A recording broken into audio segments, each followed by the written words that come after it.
Hello friends, చూసారా నా చెయ్యి ఎంత ఎర్రగా పండిందో? ఎర్రగా పండితే మంచి మొగుడొస్తాడంట అని మన పెద్దవాళ్ళు ఎప్పుడూ అంటూ ఉంటారు కదా. ఇంతకీ ఈ మంచి మొగుడొస్తాడా లేదా అన్న విషయం పక్కన పెడితే, ఇలా ఎర్రగా పండడానికి ఏం చేయాలో చూసేద్దామా ఫ్రెండ్స్? సో నేను మన ఇంట్లో ఉన్న ఫస్ట్ 3 తమలపాకులు తీసుకున్నాను. మరీ ఎక్కువగా వాడితే ఇంట్లో అమ్మతో తిట్లు పడతాయి కాబట్టి జస్ట్ నేను 3 తమలపాకులతో ట్రై చేస్తున్నాననమాట.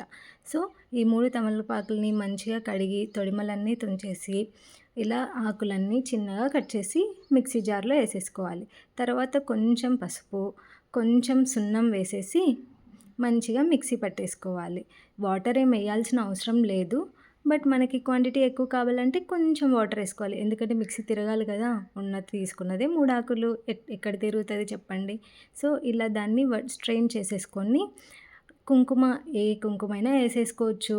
సో మా ఇంట్లో ఆ కుంకుమ ప్యాకెట్ దొరికింది, వేసేసాను. ఎందుకంటే వేస్ట్ చేయకూడదు కదా, మళ్ళీ ఇంట్లో తిట్లు పడతాయి కాబట్టి. సో మనకి డిజైన్లు ఇవన్నీ ముందు ప్రయోగం కదా, డిజైన్లు ఎందుకులే అని చెప్పేసి ఎవర్ గ్రీన్ ఎప్పుడు ఫేవరెట్ అయిన నా చందమామని పెట్టేసుకున్నాను.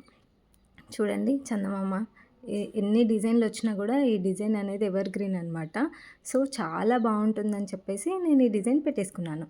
ఒక 5 మినిట్స్లో ఆరిపోయింది ఫ్రెండ్స్. చూసారా, దానంతకు అదే పీల్ ఆఫ్ అయిపోతుంది. సో చూడండి ఎంత మంచి కలర్ వచ్చిందో.